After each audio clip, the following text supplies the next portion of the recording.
Assalamualaikum Bang Ihsanuddin Nursi. Waalaikumsalam warahmatullahi wabarakatuh. Bang, sebelum kita bincang dalam negeri, ini barusan saya baca ini Yaman, Syam dan Yaman, negeri yang pernah disebut Rasulullah, nampaknya jadi negeri yang paling acak kadut di Timur Tengah. Apa yang Bang Ihsanuddin Nursi lihat? By setting atau memang ini bencana yang menjadi bagian dari geopolitik dunia sekarang ini? Apa yang Bang Ihsanuddin lihat potret dua negara ini, Bang? Kalau dilihat dari desain Arab Spring 2010 itu kelanjutan. Kelanjutan. Jadi situasi sekarang itu kelanjutan Arab Spring itu. Nah, sama seperti kasus di Syria, acak kadutnya itu kan karena pecah kelompok kan yang mendukung Bashar dan mendukung Amerika. Nah, begitu juga di Yaman terjadi ya poinnya sederhananya pecah belah adu domba, politik belah bambu itu berjalan gitu. Situasi kelompok di dalamnya begitu gitu, yang terus berjalan. Sebenarnya metode pecah belah adu domba kayak gitu metode setan kan. Nah, itu berjalan di mana-mana di kawasan Jazirah Arab, di 9 negara itu, di Yaman, di Syria, di mana-mana begitu, selalu dipakai kayak gitu, termasuk di Indonesia. Nah, itu satu. Yang kedua, kan situasinya memang orang makin tidak jelas dengan kondisi yang makin mudah diterabas lewat teknologi. Bagaimana Muhammad bin Salman membutuhkan pengamanan atas kasus Jamal Khashoggi dengan setuju atas permintaan Barat, termasuk memblokirkan pasar bebas di Arab Saudi. Itu indikasi kekuatan. Tidak ada satu negara di Jazirah Arab yang bisa bertahan atas kekuatan intervensi dan invasi dari Barat. Yaman sama. Metode intervensi invasinya kayak gimana itu aja, nggak lebih nggak kurang sebenarnya kayak gitu, nggak ada bedanya. Nah, sama seperti Indonesia, nggak begitu juga sih. Ya, luar biasa korbannya. Ya, kita doakan semoga Allah memberikan jalan keluar dengan berjalannya waktu. Insya Allah. Kita balik ke dalam negeri, Bang. Ini apa ya? Saya kadang-kadang suka melihat rumput sebelah tuh lebih indah, tapi Allah alam sebenarnya gimana ya. Karena di tengah Malaysia bersama menteri-menterinya memotong gaji 20%, kita itu kan membawa insentif yang besar bagi pegawai terutama di Departemen Keuangan. Terkuaknya kasus Rafael ini juga nyangkut lagi ke motor gede dan lain-lain, menyebabkan masyarakat jadi melek mata tentang ini. Apa yang Bang Ihsanuddin Nursi lihat dari pengelolaan dana pajak negeri ini? Kelolanya keren ya, pajak naik 11% dan lain-lain, tapi kan pengawalannya ini yang jadi masalah. Bagaimana Bang Alkisah yang satu ini? Saya teringat pendapat seorang konglomerat di negeri ini yang sudah meninggal. Konglomerat itu namanya William Suryajaya. Yang sebelum Astra dijatuhkan, dia demikian kuat, luar biasa. Gitu. Salah satu pendapatnya adalah duit itu panas gitu. Dia bilang duit itu panas. Dan kalau kita tidak menggenggamnya dengan perasaan dingin, katanya, dengan rasa yang dingin, dia akan membakar kita. Nah, salah satu wujud panasnya adalah kita selalu punya karakter serakah, gitu, kata dia. Itu pendapatnya William, gitu. Itu kalau soal duit ya, karena orang pajak selalu berhubungan dengan duit. Yang kedua, saya mendapat lagi pendapat seorang konglomerat yang juga termasuk orang terkaya di Indonesia, bahkan dalam level 5 teratas. Dia bilang begini, selama orang pajak itu tidak juga terlampau mintanya berlebih, ya sudahlah katanya. Gitu. Ada lagi pendapat lagi juga konglomerat juga. Jadi dalam saya kebetulan bergaul dan kemudian suka diminta menjadi pemberi opini yang, jadi mereka selalu mengharapkan third opinion, second opinion dari. Jadi cara mereka sama seperti orang cari kesehatan gitu ya. Iya. Saya butuh second opinion. Second opinion atau third opinion gitu. Nah saya diminta kalau tidak menjadi second atau third opinion, pendapat ketiga atau pendapat kedua gitu. Nah si konglomerat yang ketiga ini ngomongnya begini, mana ada sih kita nggak salah soal pajak katanya. Pasti salah lah katanya. Ya udah salah gitu. Ya sudahlah selesai aja lah gitu. Nah itu pendapat-pendapat. Pengalaman lagi. Pengalaman saya membongkar ini ya pengalaman di dewan ya. Yeah. Jadi pengalaman di dewan dan pengalaman di luar dewan gitu. Kalau pengalaman di dewan, yang saya tahu target-target perpajakan yang disampaikan sebenarnya bergerak di bawah kemampuan mencapainya. Jadi kalau mencapainya katakan 1.750 triliun gitu, dia pasti akan bicara, aduh nih kita nggak bisa capai 1.750 triliun, kita bisa capainya 1.675 triliun atau 1.650 triliun, dikurangin tuh. Sehingga nanti mereka capai 1.000 triliun, dengan begitu mereka kelihatan punya prestasi. Itu pengalaman. Nah dari situ bisa kita lihat target-target yang mereka bikin kayak apa. Nah itu bisa kita lihat juga fokusnya kemana-mana. Nah muncul di situ problematik jenis-jenis pajak mana yang bisa dihisap, mana yang tidak bisa dihisap. Nah itu pengalaman dewan sampai kayak gitu. Muncul kebijakan macam-macam. Nah kalau muncul pengalaman di lapangan, saya dapetin kasus macam-macam sehingga sehingga kata-kata Menteri Keuangan Bambang Brojonegoro itu sejumlah orang, ribuan orang bisa ngemplang pajak gitu ya. Nah itu kan pernah nyatakan itu waktu tax amnesty itu. Nah saya ingat betul waktu perdebatan dengan tax amnesty. Nah sebelum tax amnesty itu pengalaman saya adalah saya mendapatkan kasus-kasus strategic transfer pricing. Nah ini kalimatnya susah. Strategic transfer pricing itu yang kami dapatkan adalah bagaimana perusahaan-perusahaan besar, baik domestik maupun luar negeri, melakukan manipulasi dari segi pendapatan menjadi biaya. Jadi mestinya pendapatan dia terlapor 100 gitu. Tapi dia bikin seolah-olah ada biaya lain-lain sehingga pendapatan bukan 100. Pendapatannya cuma 50, dengan begitu pajaknya cuma 50 gitu. Koskan biaya. Nah, apa dampaknya dari sana? Dampaknya dari sana karena ini gede-gedean dan ini tidak dilakukan setahun, 2 tahun, 3 tahun, 4 tahun, ini dilakukan puluhan tahun. Sehingga dihitung-hitung jatuhnya ratusan triliun. Dahsyat gitu. Luar biasa. Dahsyat gitu. Karena berbagai kasus gitu. Nah, itulah yang disebut dengan strategic transfer pricing. Yang menariknya, karena ini menyangkut perusahaan asing, duta besarnya turun sama si pengusaha asing tadi, sama si CEO-nya. Turun ke Jakarta, duta besarnya, lalu CEO-nya, lalu lawyer-nya. Menjumpai Menteri Keuangan, Dirjen Pajak, Kejaksaan Agung, Kepolisian gitu. Sampai begitu. Kasus yang saya pegang itu kemudian gila. Padahal tadinya rame dari pemberitaan gitu. Itu pernah saya alami. Itu yang saya tahu kayak gitu ya. Kuatnya lobby pengusaha-pengusaha itu kayak gitu ya.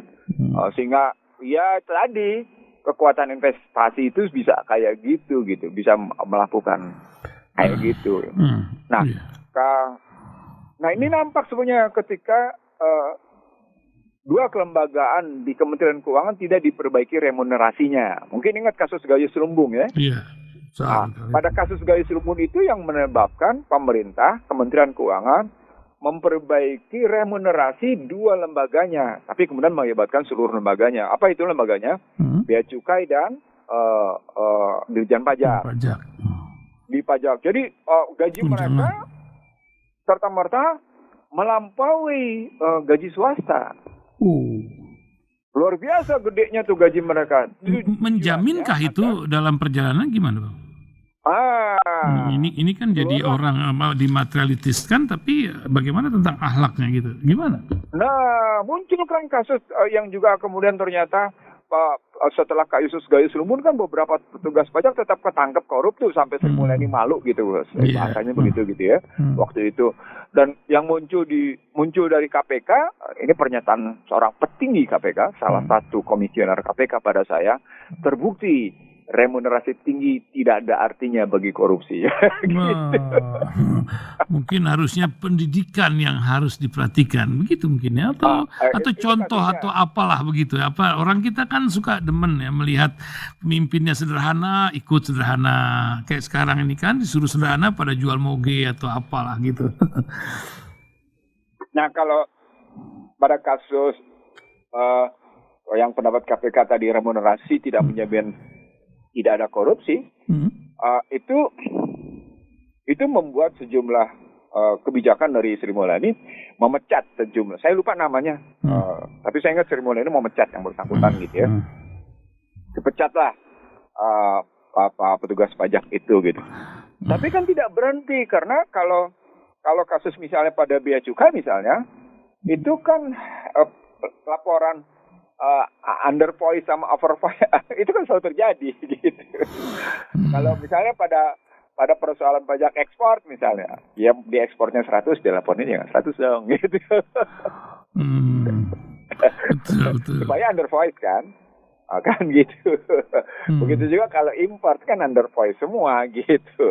Nah, itu kejadiannya begitu. Nah, lalu kalau kemudian seperti sekarang ini pada kasus Rafael dengan kekayaan yang luar biasa dan kemudian mereka hedonis dengan motor gede, ya tanya aja sama Sri Mulyani kenapa dia punya motor gede, kenapa dia ikut-ikutan juga punya sepeda Brompton gitu. Dia kan juga punya motor gede, dia juga punya sepeda Brompton. Brompton tuh sepeda 50 jutaan. Gitu. Nggak murah tuh sepeda kecil, sepeda lipat gitu. Tapi harganya sampai nggak masuk akal gitu.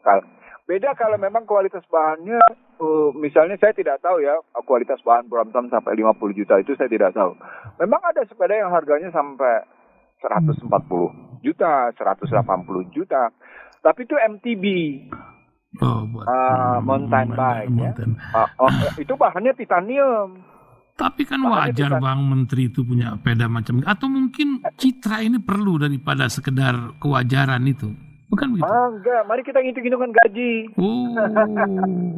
Gitu. Mari kita hitung. Misalnya kalau Anda punya motor gede, motor gede itu sampai 140. Ya, yang saya tahu ada yang sampai ada yang 120-an. Tapi saya tahu juga ada yang sampai 109, bahkan ada yang sampai 200-an tuh. 200 jutaan. Itu luar biasa. Itu kan motor Harley Davidson untuk itu kan 1000 cc itu. Antara 800 sampai dengan 1000 cc yang makanya suaranya sampai kayak gitu. Dan menurut kalau sorry ya, ini dialog mengejek dari kalangan. Dia kan pakai motor gede karena asam urat katanya. Gitu. Udah asam urat, nggak punya kerjaan, nggak daripada bengong asam urat, mendingan beli motor gede katanya. Asam uratnya jadi rontok karena getaran mesinnya. Itu. Yang saya maksud pembuktian cc besarnya itu mengakibatkan getaran mesin itu waktu dipegang oleh kedua telapak tangan itu luar biasa. Nah, asam urat itu rontok semuanya lewat itu. Gitu. Gitu. Nah, tetapi perilaku sekarang menyangkut soal perilakunya. Kalau menyangkut perilakunya, itu membuktikan bahwa remunerasi, sistem pengawasan itu nggak beres gitu di situ. Nah, pada saat yang sama, indikator paling konkretnya tax ratio. Nah, ini menarik nih pakai indikatornya.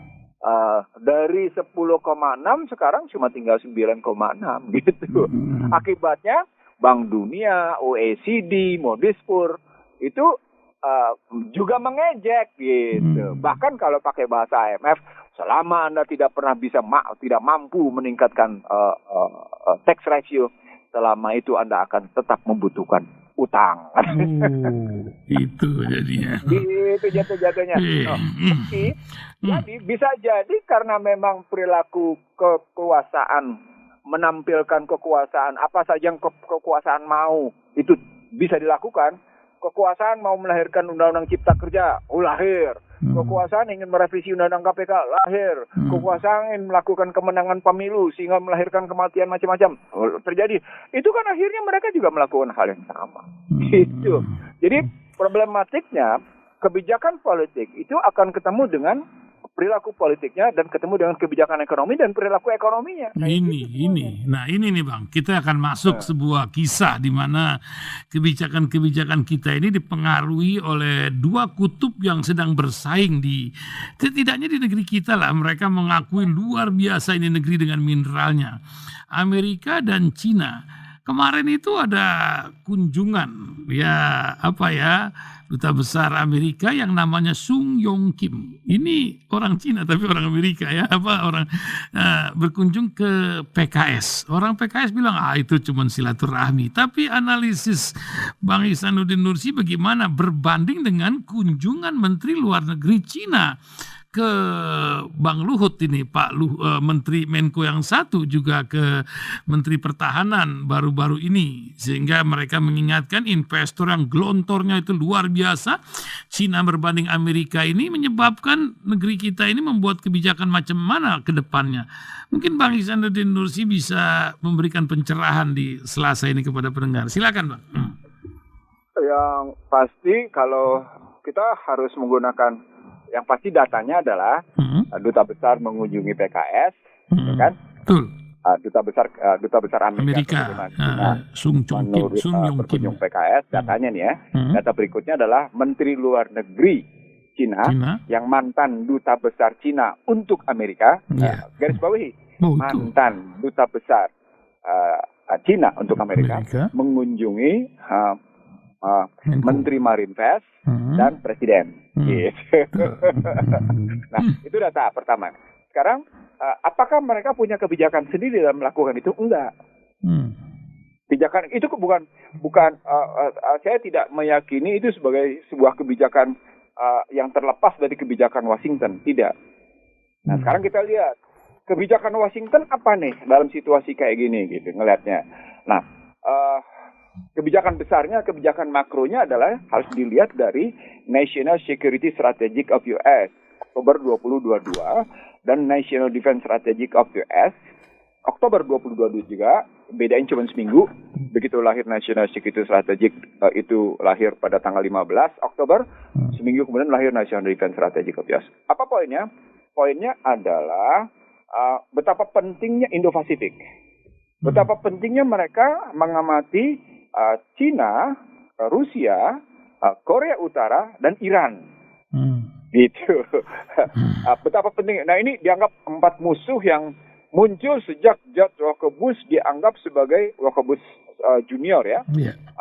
Dianggap salah dalam mengambil kebijakan sejak tahun 2000 katanya.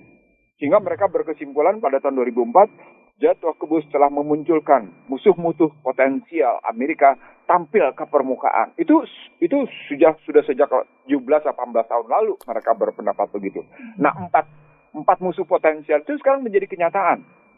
Bukan musuh potensial lagi mereka sebutnya. Bahkan sebagian mereka menyebut sebagai musuh akut. Itu dokumen tuh bicaranya. Musuh akut gitu. Terutama ketika yang namanya Korea Utara berhasil melakukan uji coba nuklir Hwasong-nya itu dengan ketinggian dan jangkau 8.500 km. Itu merisaukan gitu. Pada saat yang sama, Cina konsen pada Selat Taiwan dan Laut Cina Selatan. Saat yang sama, Rusia terus-menerus mengganggu NATO, yang dalam hal ini tentu mengganggu Amerika, yang dalam bahasa Joe Biden serta Kamala Harris, inilah era di mana NATO makin solid gitu, makin bersatu menghadapi kenyataan dunia. Padahal fakta warsawanya nggak ada gitu, musuhnya nggak ada gitu. Musuhnya berarti yang empat tadi. Jadi artinya kalau kita lihat walaupun fakta warsawa tidak ada, Tapi sejak yang namanya 2000 sampai dengan 2022, 22 tahun, musuh-musuh potensial itu sekarang menjadi musuh real. Yang 4 tadi ditambah dengan ada tambahan, ada Venezuela di situ. Ada Venezuela, ada Afgan. Jangan lupa di situ ada Venezuela, ada Afgan, lalu ada Syria, tambahan lagi terkait juga disebut juga ada Irak itu di tambahan itu gitu. Nah, ketika aplikasi ke kawasan Asia Tenggara, Asia Timur, Asia Tenggara dengan kebijakan Indo-Pasifiknya, nah ini menarik di sini perdebatannya itu sangat tajam. Karena antara Cina dengan Amerika, debat di Singapura yang ketika Indo-Pasifik itu sampai memberikan bukti masing-masing gitu. Pada peristiwa di Asia Tenggara, turunlah kebijakan Indo-Pasifik. Ya. Indo-Pasifik menurut Cina sendiri itu merupakan upaya Amerika untuk terus-menerus gitu ya melakukan pertahanan dan kesinambungan hegemoninya di Asia Tenggara gitu dengan berbagai macam pendekatan sehingga bisa mengganggu stabilitas kawasan. Sebaliknya Lord Austin, nah nanti kita pakai datanya juga untuk melihat kehadiran dua lembaga tadi, pakai datanya Lord Austin. Lord Austin adalah Menteri Pertahanan Amerika. Lord Austin berpendapat justru Anda yang telah mengganggu stabilitas kawasan karena Anda telah melakukan penetrasi, wah macam-macam kalimatnya. Itu sehingga salah satu pejabat tinggi kita, dalam hal ini Prabowo Subianto sebagai Menteri Pertahanan ketika menghadiri acara itu menyatakan, musuh Anda bukan musuh kami bukan musuh Anda. Gitu kalimatnya. Itu perdebatan di Indo-Pasifik. Di Indo-Pasifik, karena Donald Trump pernah menarik diri dari Trans-Pacific Partnership, itu fakta perekonomian di kawasan Asia untuk kerjasama perdagangan internasional terbesar gitu ya. Mereka menggantinya karena Trump sudah menarik diri dengan TPP. Dimunculkan Indo-Pacific Economic Region namanya. Indo-Pacific Economic Forum. Nah nanti Indo-Pacific Economic Forum itulah yang menggantikan TPP dan itu kemarin sudah dinyatakan oleh yang namanya Biden. Betapa pentingnya Indo-Pacific Economic Forum itu bergerak, itu menggantikan TPP. Itu artinya lawannya lagi-lagi adalah Cina. Gitu.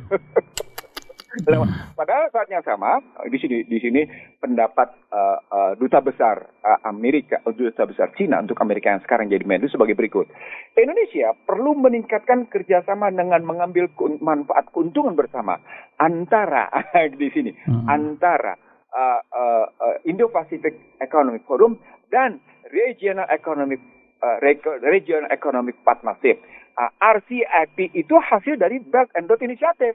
Apa artinya? Artinya ketika kunjungan dua pejabat tadi berlanjut ke Indonesia, sesungguhnya Indonesia menjadi kawasan yang dianggap sudahlah kita bagi wilayah saja gitu. Itu dinyatakan pada 26 Juli 2022 yang kemudian dilanjutkan tadi pada pertemuan-pertemuan selanjutnya hingga yang kemarin. Nah, Lloyd Austin kemudian menyebut betapa pentingnya kita melihat Indo-Pasifik dalam rangka ke depan sehingga kawasan ini adalah kawasan yang stabil, kawasan yang penuh dengan prosperity, kemakmuran gitu ya, dan kawasan yang penuh dengan perdamaian. Cina jawab, nggak akan ada perdamaian kalau Anda kayak gitu. Kalau muncullah kemudian pertarungan itu di Selat Taiwan.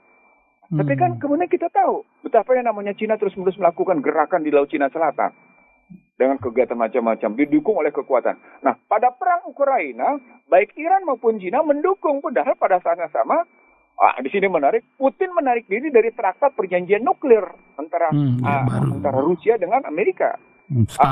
Dengan begitu, kehadiran duta besar Cina ketemu dengan PKS, berikutnya kemudian kehadiran Menteri Luar Negeri ketemu Menko Marinvest dan Presiden, pada hakikatnya adalah agar Indonesia tetap dalam suasana seperti sekarang, tapi kemudian dia merupakan bagian dari wilayah produksi ekonomi dan politik bagi Cina dan Amerika gitu. Nah sekarang kita lihat siapa tokoh-tokohnya, siapa partai politiknya yang menjalankan itu gitu. Kan nggak mungkin dia menjalankan sendiri, dia butuh pion-pion.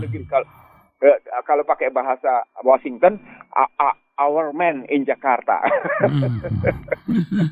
Kalau pakai istilah Washington begitu, our man in Jakarta. Itu makanya saya melahirkan teori 2GE yang nanti muncul dengan berbagai macam kebijakan dan perjanjian. Itu muncul di situ. Begitu juga dengan Cina sama. Nah, di dalam dokumen 26 Juli 2022 itu sudah tegas bagaimana kerjasama Belt and Road itu dilanjutkan, termasuk penyelesaian kereta api cepat, termasuk persoalan politik. Jadi artinya ketika tokoh-tokoh sekarang muncul dalam rangka menjelang 2024, harus dilihat sampai seberapa jauh misalnya partai politik sebagai satu-satunya pemegang saham pemerintahan, sebagai satu-satunya pemegang saham pemerintahan itu bisa menerima akses, terbuka aksesnya, ada accessibility gitu ya, ada acceptability gitu untuk kehadiran mereka. Muncullah si duta besar itu gitu. Muncullah si menteri luar negeri itu begitu. Nah, tinggal kita lihat tokohnya siapa calonnya. Nah, nanti bisa kita calon ini kelihatan akan bertarung apa enggak. Nah, muncul kajian paling mutakhir. Kajian paling mutakhir adalah siapapun jalan ke depannya pasti akan merupakan calon dari dua pihak tadi yang direstui dua pihak. Berarti calon-calon yang akan muncul merupakan calon-calon yang terbangun atas kesepakatan dua negara tadi.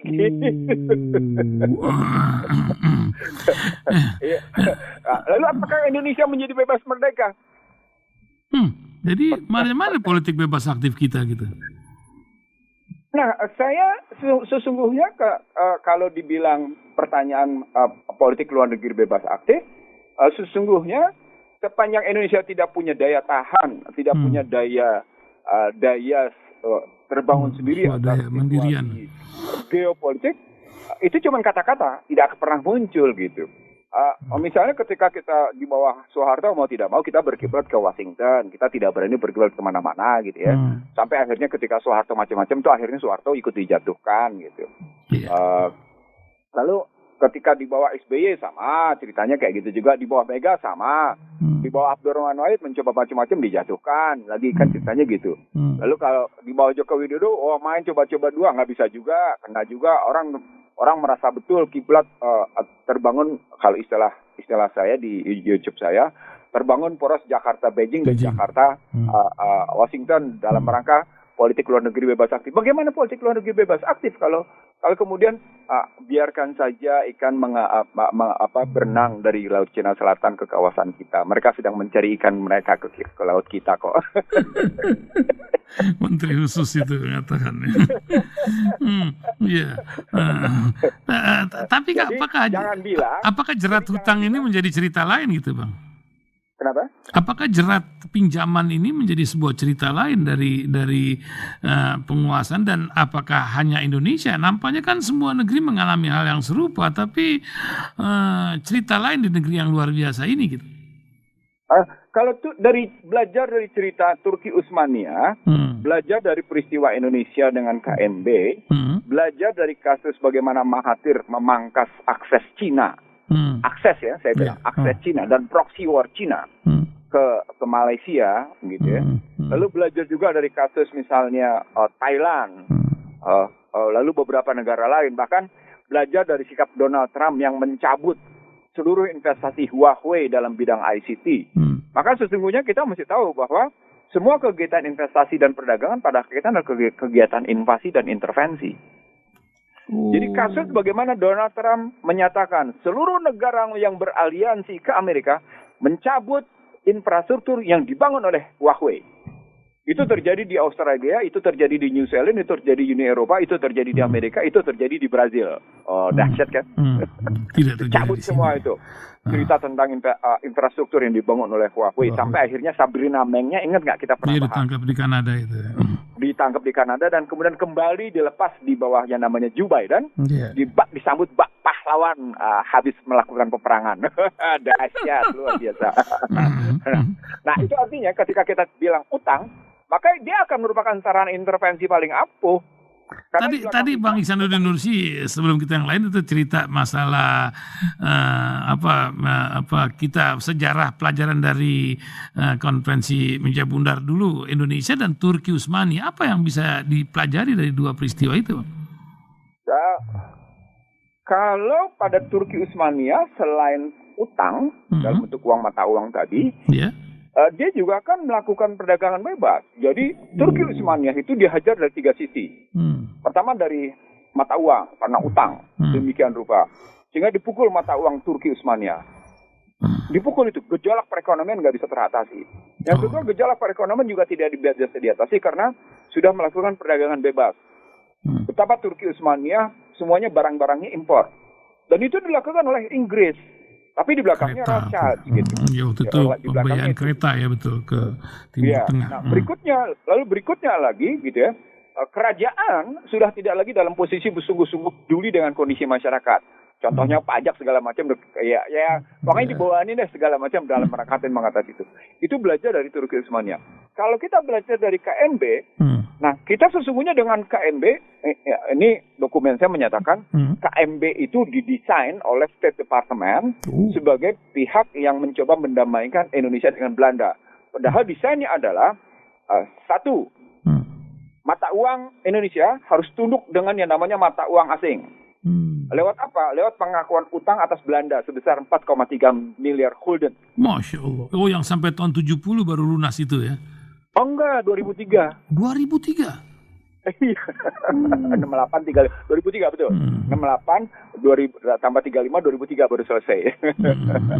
Karena diperjanjikan 68 setelah utang itu ditolak oleh Soekarno, lalu kemudian di era Soeharto diakui pada tahun 68, tambah dengan 35 tahun, 2003 baru selesai. Itu diintervensi kita dari segitu. Padahal uang yang 4,3 miliar itu, Indonesia tidak pernah membuat utang. Yang terjadi adalah Belanda melakukan aksi militer 1, aksi militer 2, dibiayai oleh Belanda sendiri, yang kemudian ternyata dianggap sebagai bentuk hutang. Lagi itu.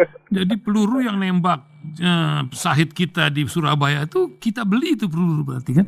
Betul sekali. Kayak gitu. Jadi Belanda melakukan aksi militer 1, aksi militer 2, segala macam itu biaya-biayanya dibebankan ke dalam KNB 4,3 miliar gulden. Itu satu.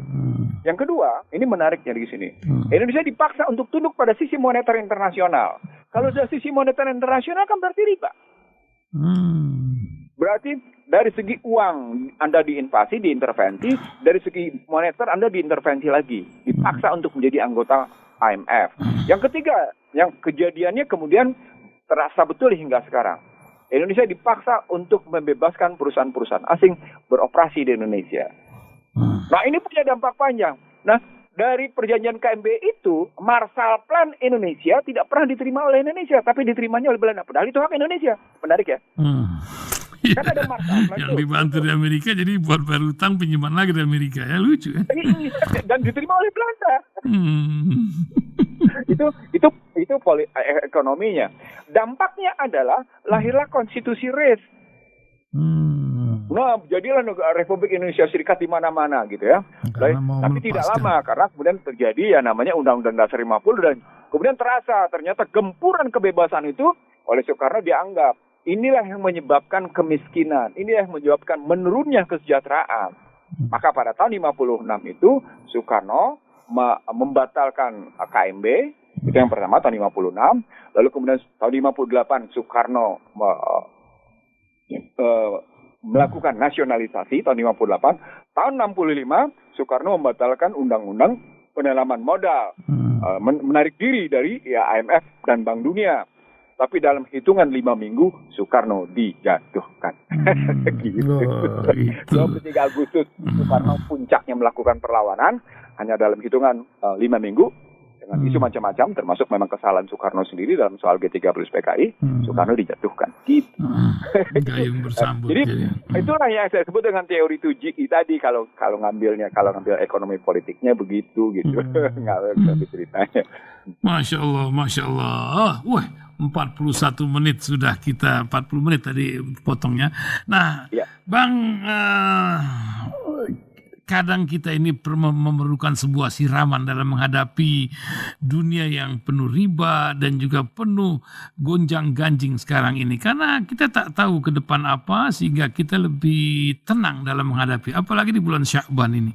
Apa yang Bang Ihsanuddin Nursi sebagai penutup bincang kita pagi hari ini akan mengingatkan kepada pendengar kita untuk lebih lebih legowo menghadapi zaman macam gini. Silakan Bang.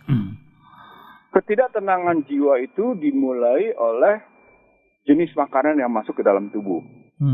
Jenis yang kita konsumsi pada tubuh dan pada pikiran. Ketidaktenangan itu sumber dari situ. Itu itu bagian dari nar. Masya Allah. Jadi neraka di dunia itu adalah terwujud salah satunya hidup tidak tentram, tidak damai. Saya kemarin memposting beberapa hari lalu Who Stand for Freedom? Yeah. Sebuah pertanyaan mengejek dari Joseph Stiglitz karena mereka menganggap freedom and liberty itu sungguh-sungguh telah gagal mengangkat harkat martabat manusia. Karena di satu sisi mereka menyatakan freedom and liberty, tapi di sisi lain mereka tidak memberikan freedom and liberty pada pihak lain. Dan itu membuktikan ternyata tidak menimbulkan ketentraman dan kedamaian hidup. Itu tulisan Stiglitz kemarin di satu tempat yang bergengsi. Joseph Stiglitz adalah penerima Nobel Ekonomi pada tahun 2001 dan kemudian dia berulang-ulang mengkritik sistem ekonomi politik di Amerika. Gitu. Dan kajian terakhirnya itu tadi 24 Februari kemarin berjudul Who Stand for Freedom. Dan isinya tadi membuktikan bahwa cara-cara berpikir bebas, cara-cara berpikir nggak karu-karuan itu melahirkan hidup tidak tentram. Itu secara makro. Secara mikronya saya bilang, itu apa yang dikonsumsi oleh pikiran, konsumsi oleh jiwa, konsumsi oleh tubuh. Nah, salah satu bentuk konsumsi tubuh itu adalah ketika kita tahu misalnya hidup kita riba, maka akan terbentuk sel-sel yang tidak tentram. Nah, sel-sel yang tidak tentram diistilahkan dalam Al-Quran adalah berdiri kelihatan sehat tapi sempoyongan nggak karu-karuan. Dan itu saya temukan di jalan raya. Begitu juga negara ini, kelihatannya negara ini sehat, tapi sempoyongan bergerak bergejolak karu-karuan. Yang istilah saya pasti mengalami fuka gitu. Itu. Jadi fuka itu latar belakangnya riba. Dan itu didesain yang disebut dengan shock doctrine, gitu ya. Menebar ketakutan, membeli ke perlindungan, gitu.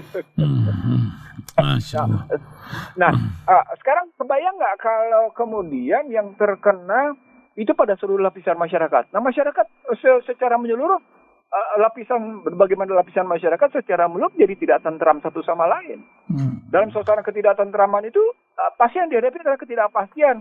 Nah, padahal manusia butuh kepastian. Nah, untuk membutuhkan kepastian, semua, ini kelihatan sekarang betapa mayoritas masyarakat Indonesia itu berpikirnya jadi jangka pendek. Dan salah satu jangka pendek adalah apa yang kita punya sekarang kita nikmati aja. Karena belum tentu besok kita bisa nikmati. Salah satu bentuknya adalah hedonis pegawai pajak. Iya. Itu indikator tuh. Ini indikator bahwa ada konsumsi yang salah. Ada cara pandang yang salah. Konsumsi jiwa dan pikirannya salah. Cara pandangnya salah tadi gitu ya. Tindakannya menjadi salah. Aji mumpung. Nah itu yang harus kita benahi. Jadi kalau dalam kerangka Allahumma barik lana fi Sya'ban wa barikna Ramadan misalnya gitu ya. Ya kita harus mau tidak mau memang meluruskan kembali konsumsi pikiran dan konsumsi jiwa kita, konsumsi tubuh kita. Tanpa itu kita nggak akan hidup tentram damai. Nah, masuk ke dalam Ramadan kita harus juga membekali diri kita dengan membangun fondasi kehidupan yang tentram damai. Tanpa kemudian tanpa fondasi kehidupan yang tentram damai gitu, Ramadan akan merupakan kegiatan rutin. Fisik oke, kelihatan dia menerima dengan baik, tapi belum tentu dia meraih secara ya artinya puasanya oke, tapi cuma sekedar lapar dan haus. Dia tidak kemudian melahirkan apa yang disebut dengan kembali pemurnian jiwa dan raga kita, pemurnian ruh, pemurnian kolbu, pemurnian pikiran, pemurnian tubuh itu tidak terjadi lagi. Padahal kita berharap dengan puasa 30 hari itu atau 29 hari itu dia kembali lagi terjadi pemurnian karena proses pembakaran, proses menahan diri. Nah, untuk bisa melakukan kayak gitu, itulah doanya Allahumma barik lana Sya'ban, fir Sya'ban. Ngomong sepeda mau sekarang, kita masih punya kesempatan ini, sekarang baru tanggal 4 ya. Iya.